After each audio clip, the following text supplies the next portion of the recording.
This is Black Scott, This is Love Jhade.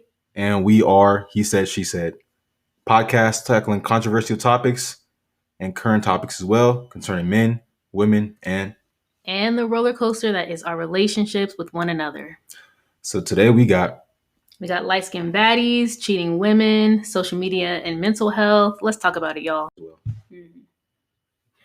All right, y'all. Let's talk about it. I'm sure everybody has heard about this Danny Lee situation by now. I have not. Can we go over it for me and a couple other people? Yes. I have no idea. Yes, let's. So according to an article in Madame Noir, singer Danny Lee received a lot of backlash on Thursday for releasing a song celebrating quote-unquote light-skinned baddies. In a now-deleted Instagram video, Danny Lee shared a preview of a song where she's sitting in a chair, getting her hair done, all this, and her caption read, "Yellowbone, that's what he want." And Danny Lee got a lot of backlash for this, and in response to that, she wrote on her Instagram, "Why can't I make a song for all my light-skinned baddies? Why y'all think I'm hating on other colors when there are millions of songs speaking on all types? Why y'all sensitive and take it personal?"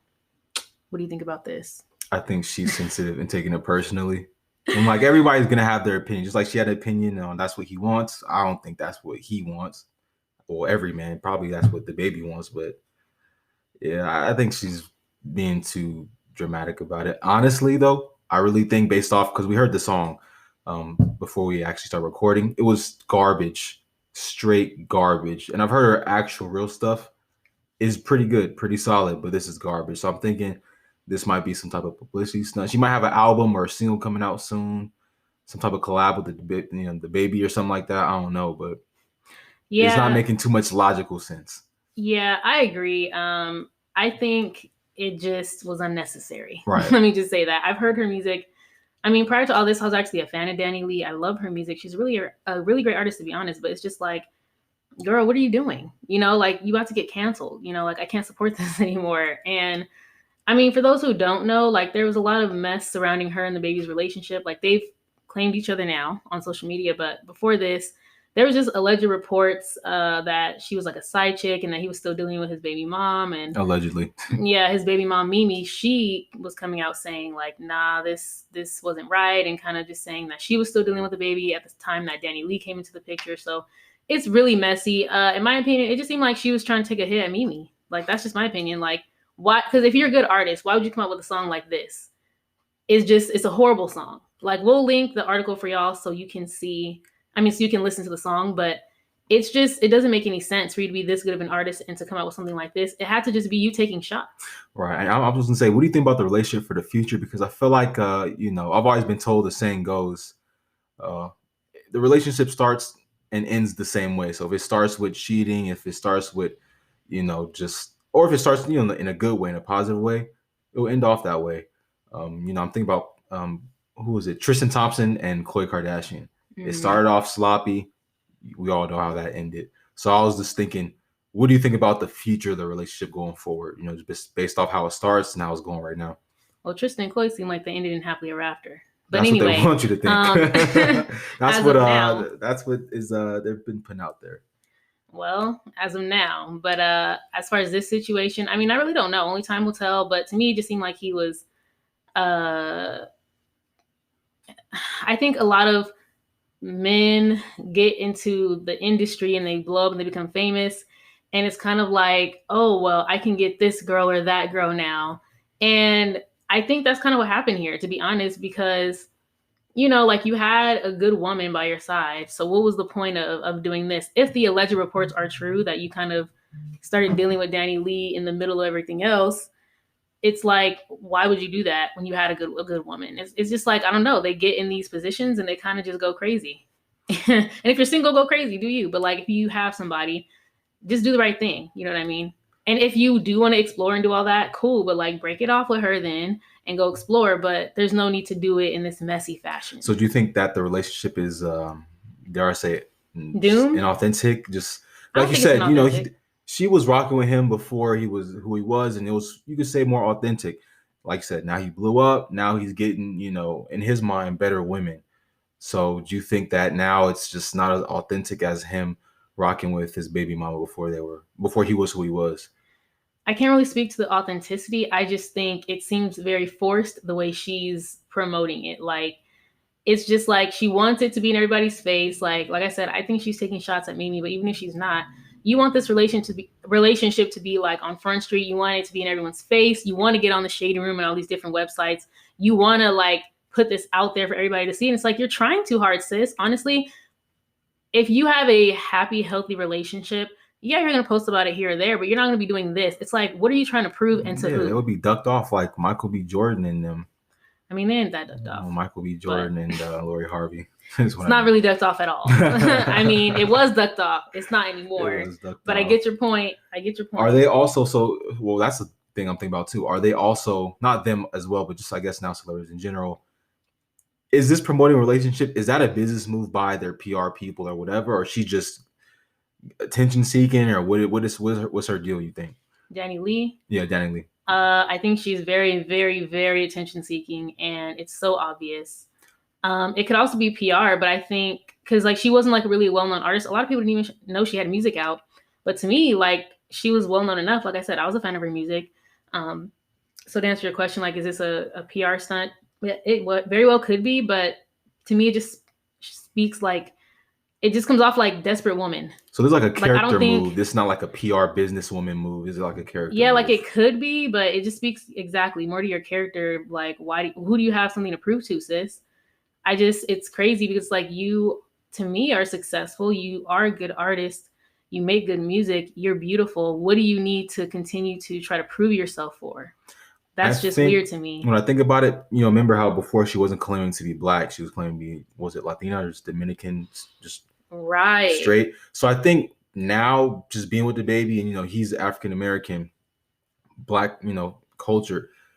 I think now she feels she has to prove something to the black community, the black culture, and try to kind of get in there and fit in there and make her place, like recording a song, making it for light-skinned women. Typically, light-skinned women is if you're black, light-skinned. Not even typically, like it is. Yeah, that's like the straight, plain definition that we kind of come to accept.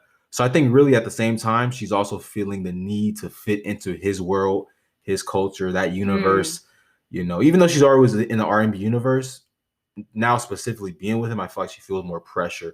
Kind of like we talked about the Michael B. Jordan situation, where before, he was dating women that were, I'm not saying everyone he dated was not black, but, most women that he's allegedly been seen with or connected to have not been black. So with the Lori Harvey move, he was kind of in a way, not saying this is just kind of headcanon, but kind of pressure to, hey, jump in, see what happens. Yeah. And that's why I think a lot of women are kind of halfway upset, is because you think Michael B. Jordan should have got with somebody better, blah, blah, blah, based off her history. But he's kind of trying too hard to kind of might come off to some women. So I think this kind of relates to that too, where she might be trying too hard to come off in a certain way or fit into fit in his universe. I agree with that. That's actually a good point. It definitely seems like she's trying to do that. And it's almost like, again, like I said, you have something to prove and you want to prove that like, oh, you're the type of woman he wants. And like, you're calling yourself light skinned. And it's like, girl, but you didn't claim black before. And, going back to the Madame Noir article, there was a Twitter user that goes by the name at TeaTimeTips2 that was bringing up receipts from things that Danny Lee has posted in the past. And they brought up a tweet where she basically was saying that she's Dominican and she grew up with the influence of Black friends, culture, and music. And she just was talking about standing in unity and love. So it just seems like you were separating yourself from being identified as Black. Like you didn't say we and things like that. You were talking about you as a Dominican woman grew up with the influence of Black friends as if you're not Black. So if you're going to come from that angle, you can't now switch up and start claiming Black all of a sudden now that it's convenient for you and now that you're getting backlash. Because another, thing she tried to say when all this came out was, oh, I'm Dominican, I'm Black, I'm Spanish, I'm white. But it's like before you weren't saying that, you weren't claiming your Blackness. So why now? Is it because you're getting backlash? Is it because, like you said, you want to fit into the baby's world?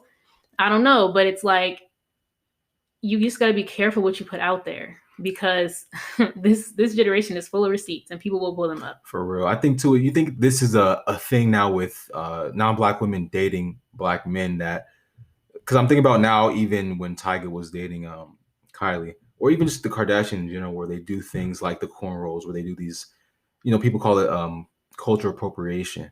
Do you think that's them making an attempt to fit into the world of the man that they're with?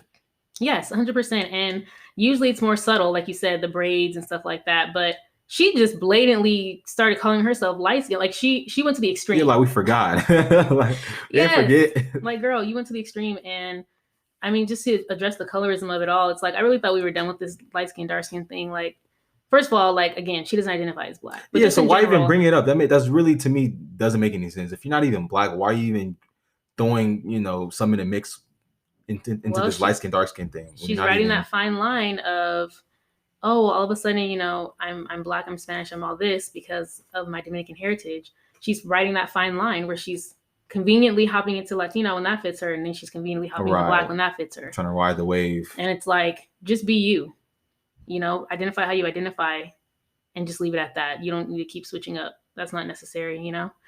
And just to address the colorism, I thought we were done with this.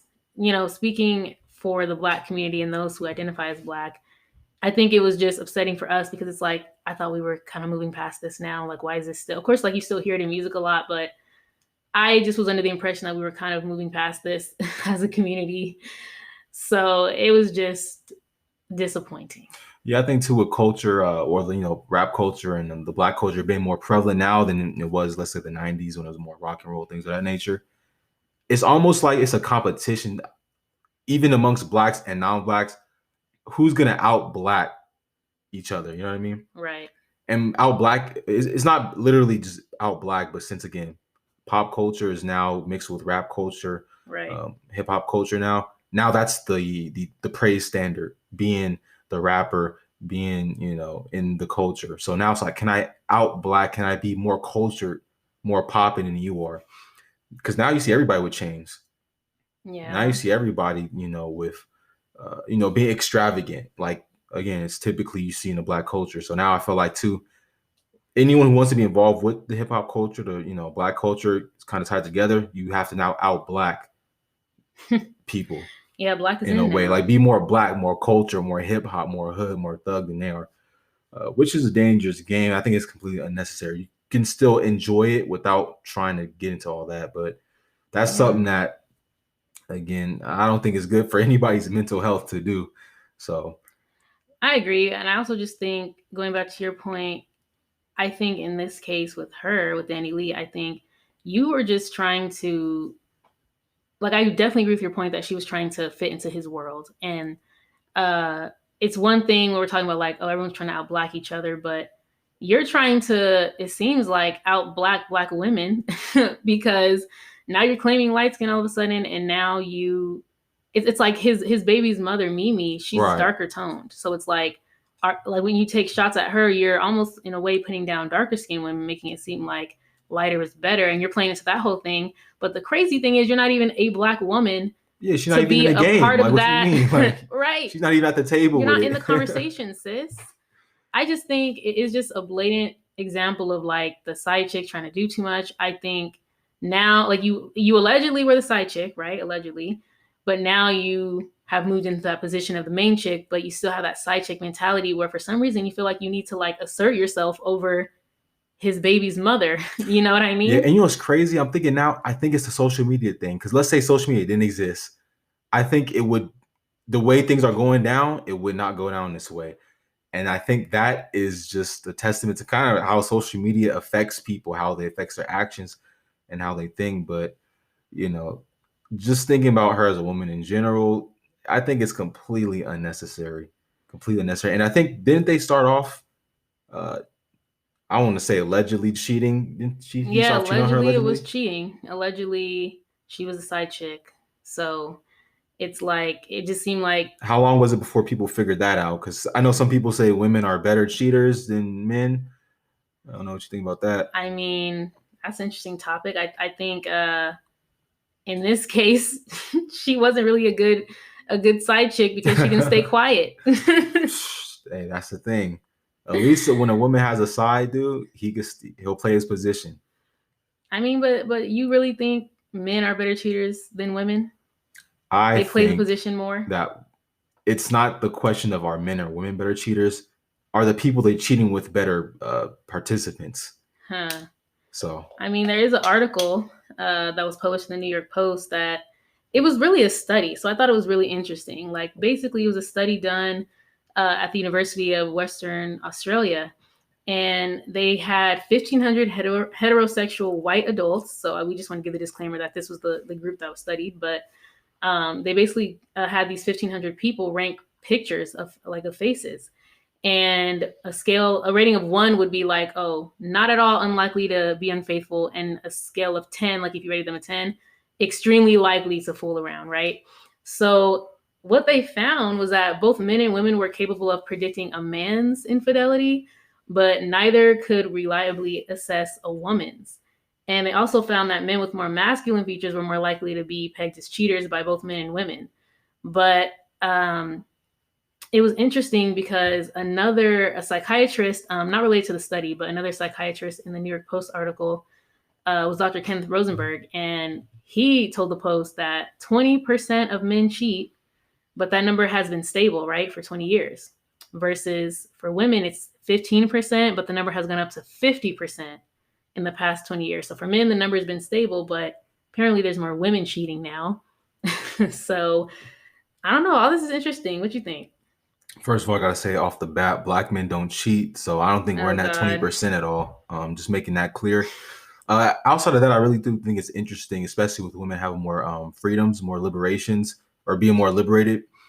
It's kind of like when a kid, and not relating women to children, but a kid gets more freedom as a toddler, then he becomes a preteen, a teen.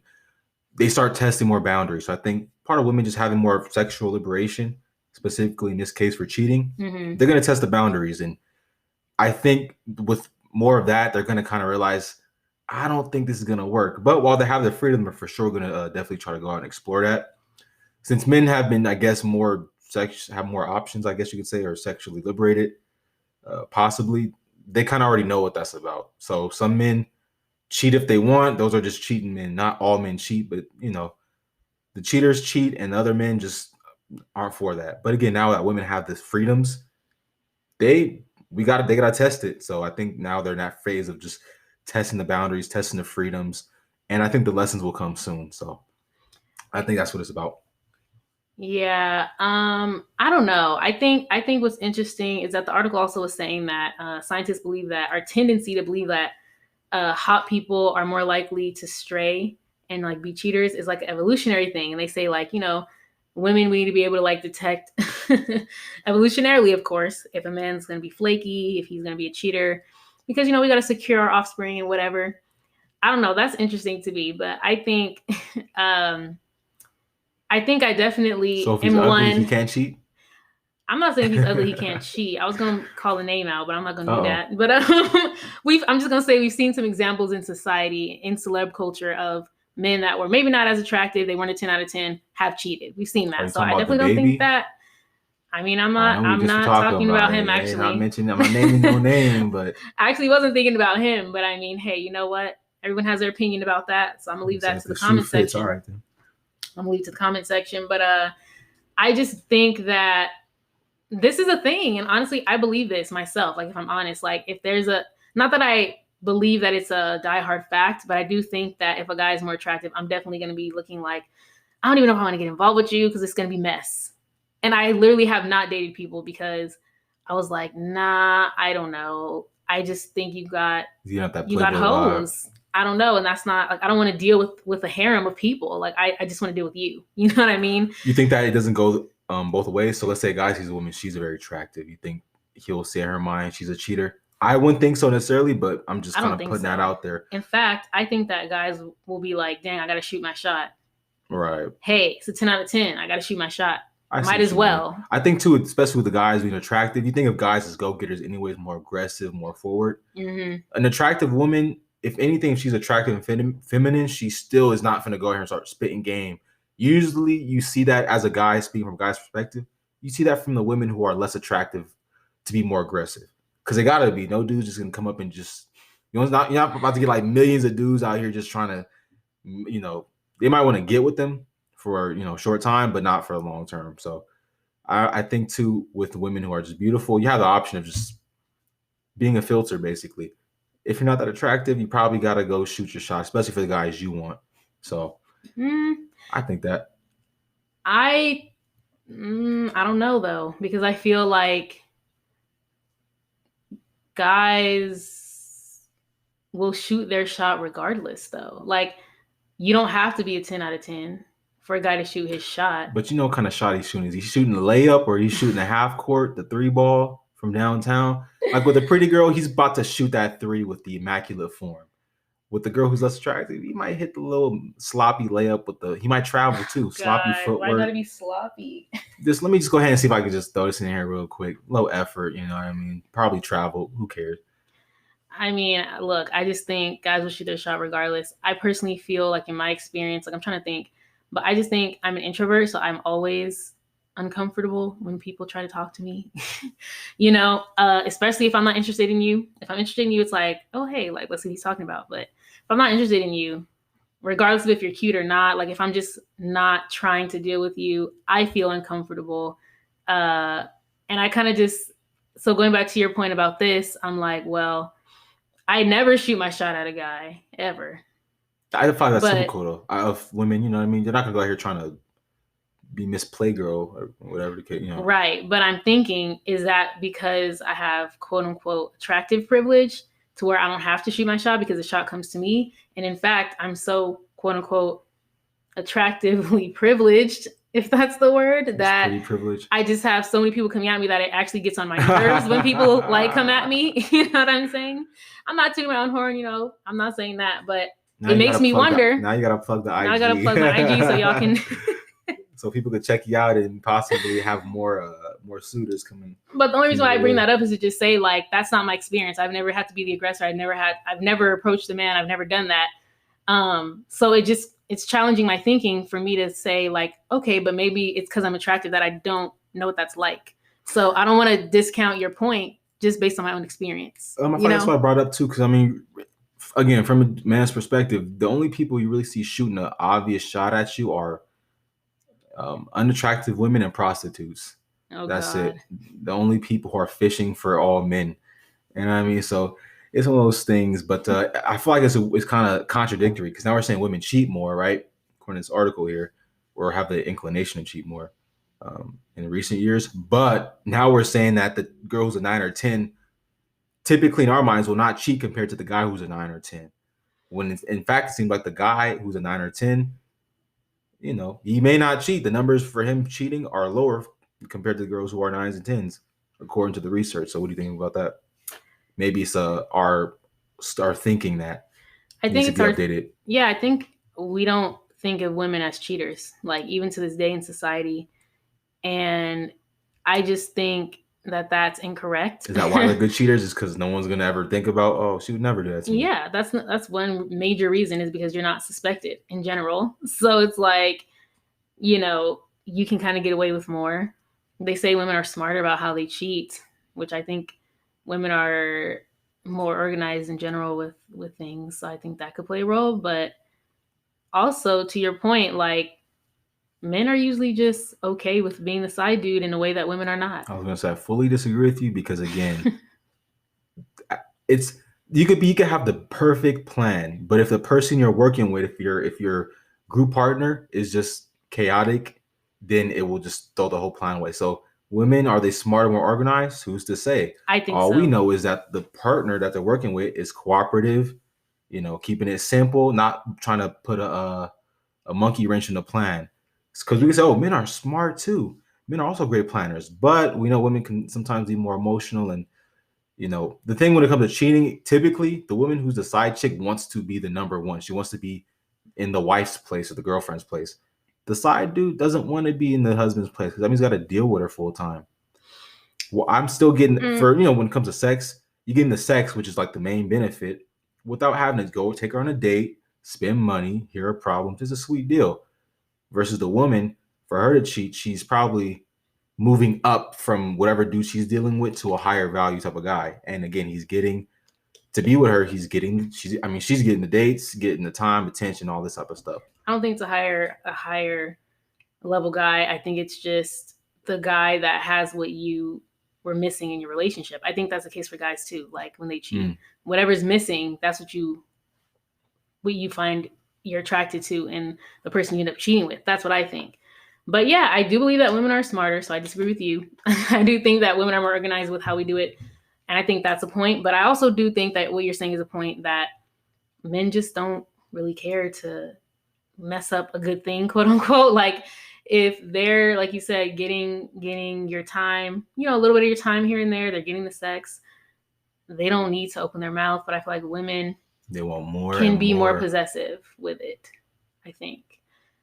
I knew a story that I knew of a situation where a girl just blew up her whole situation. She was actually the one cheating, and then her side dude was like, not like decided to end it. And she blew up her whole situation, just to expose him. So just to get revenge on him, it wasn't even about the sex. She told on herself. Yeah, she told on herself. So her boyfriend, of course, found out.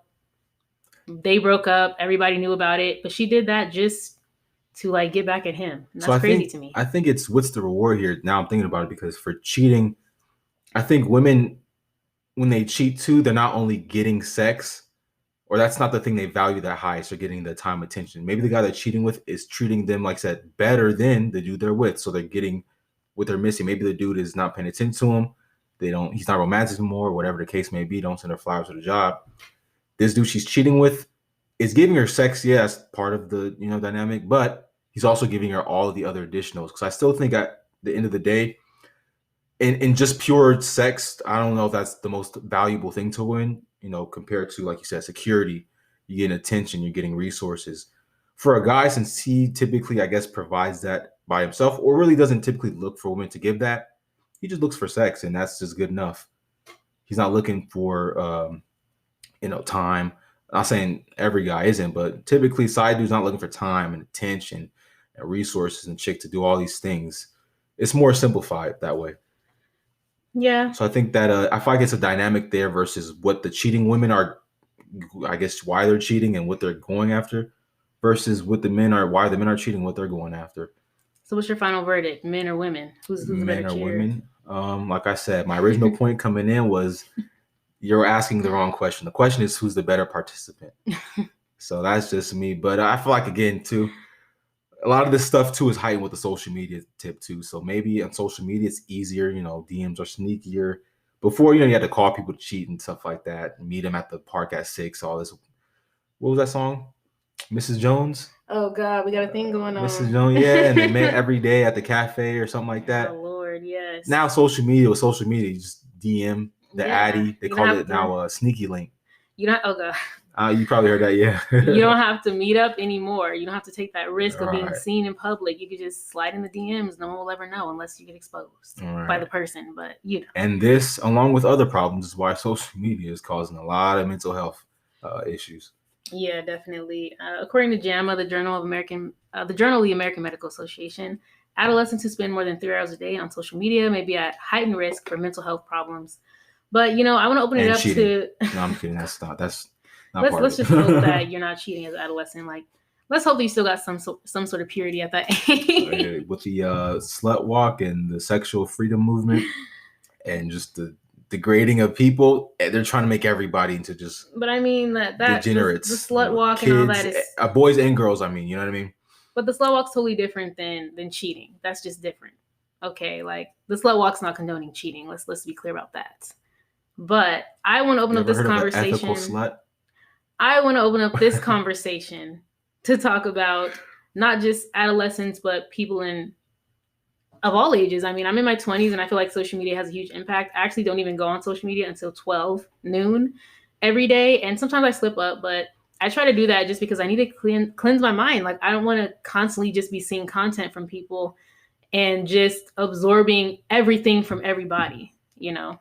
Yeah, I think too, a lot of it has to do with when you got social media. For us, we were late bloomers and all of that. So it kind of, and then it goes with the older generations too. They got on social media when they're like 20, 30, 40, and I feel like we're starting to see now more of this mental health come about and things of that nature. I think it's because we're starting off younger on social media, and not only, but as a bigger population, we're all getting more tied and attached to it. and that's causing problems. When you're younger, you're more impressionable, and also you tend to compare yourself. Everybody tends to compare themselves on social media to others, and that's not healthy. Yeah. But it's better than cheating, though. You can fix that. Cheating's a whole different, you get into that, it becomes a lifestyle. I know some people who it became a lifestyle. So yeah, and I just really think that you have to monitor what you view, and you have to filter your own content of what you're seeing, And like you have to filter, like for example, your explore page, you have to make sure that you're filtering what you're seeing. You have to make sure you monitor yourself, monitor how you're feeling, because like no one's gonna do that for you. The internet's not gonna do that for you. This is like a free content space. It's a space where people can post whatever they want. So it's up to you to really monitor yourself and make sure that your mental health is together. Of course, like when we're talking about kids and young people, that's different. I mean, that's more on the parents. But as a grown person, 18 and over, you need to monitor your social media. I mean, I just noticed that my social media time was like 8 hours a day over winter break, and I was just like, like that's not okay. Yeah, quarantine also, has effect with that as well. Yeah, and like I'm spending so much time looking at other people's stuff rather than living my own life, and that's just crazy. So that's when I started to tell myself, don't get on until 12 noon, because at least I have the morning free, and it just I feel so much better, honestly. Yeah, and with that, it's like no wonder why you feel like a shell, because you're not even living life. You're too busy, I guess, vicariously living and experiencing through other people. Whether it's vlogs, again, you're comparing yourself to what other people are doing, or literally even VR, as accurate as that. But yeah, I feel like it's one of those things that we really got to monitor and get into this. It's kind of becoming a small thing, or not small thing. It's a small thing becoming a bigger thing, but mindfulness, and not only the mindfulness movement, but mindfulness with social media. So are you following things that are healthy for you? Like if you're following, stuff that's chaotic, like fight videos, if you're following, looking at all the protests that's been going on when that was happening and all the things that's going on with politics in America, you're watching all these things that are just chaotic and just wild, your mental health is going to be going down a drain, because that's all you're looking at is chaos. If all you're looking at is chaos, that's all that's being programmed into your mind is chaos, chaotic. Country's bad, everybody's sick, the race wars, people can't get along. No wonder why people mentally are just jumping off a cliff, no pun intended, because it's just they're just kind of involved with this chaotic thing. So I feel like it pays to be more mindful. So maybe you should follow things that attribute to mental health and things that kind of help you take care of yourself, like meditation. People are into the meditation, people are into the self-relaxation, reading, things are just naturally therapeutic for yourself. Yeah, and you really have to protect your peace at all costs, and that's it. Definitely keep abreast of what's going on in the world. There's nothing wrong with that, but with the 24-hour news cycle now, protect your peace at all costs. Protect your mental health at all costs. Nothing is more important than taking care of you. You can't do anything for anybody else. You can't do anything for this world. You can't change anything if you are not together, if you don't take care of yourself and feed your own soul. Always got to do that. That's first. Right. And tuning in, I feel like, doesn't really help too much, as far as like if you just stay glued to these outlets and glued to these sources in the media, it's not really creating change. I guess yes, you're aware of it, but the only way you really create change is getting out there and doing it. So you can, like you said, keep abreast to it. But if you do feel so obligated to get out there, to do something about it, get out there, get active. Don't just sit there and just watch these videos and media all day, because that's not going to necessarily help you. You may feel like you're being aware and you're doing good by that, but that's only half the battle there. Yeah, you know what I like to do? I like just speaking about social media in general, I just like to watch comedy videos. Yep. And funny memes, GIFs, all that. That just gives me so much joy. So most of my social media, besides just seeing what like my friends and family are doing, is literally just comedy, like straight comedy up and down my profile, my explore page, everything. Because that just makes me feel better. Like that's what I use social media for the most, Yep. Shoot. You talk to most people, I feel most communication between people is just sending memes. Literally. The meme game is huge, especially in times like these. We're in a house and all these things going on. The meme game is huge. It's something that creates that temporary relief, especially if you're glued to these sources and these media outlets. You work in the, you're in the middle of chaos, rather you're doing politics, healthcare, whatever it may be. Just being glued to that, man, you got to find something. I really love the Bernie Sanders memes going out right now. Like after the inauguration, he's just sitting there. All these memes came out of Bernie Sanders when he was at the inauguration, and he was just sitting there with his coat. First of all, they need to get off him because it was cold. So I would have had a big coat too. But anyway, all these memes are coming out of him in his coat, and they're just putting him like in different settings, and it's just hilarious. Drake's Views cover. This man is in the Bahamas. They got this dude everywhere. He was on the set of one of the Tyler Perry plays, like, and I didn't even notice. I had to keep looking at it like, what? Why are they showing this? And then I was like, Bernie. I saw him, and I was just like, no, they didn't. It's just real comedy. So that's what I use social media for. Definitely the comedy. Yep, I feel like you really gotta.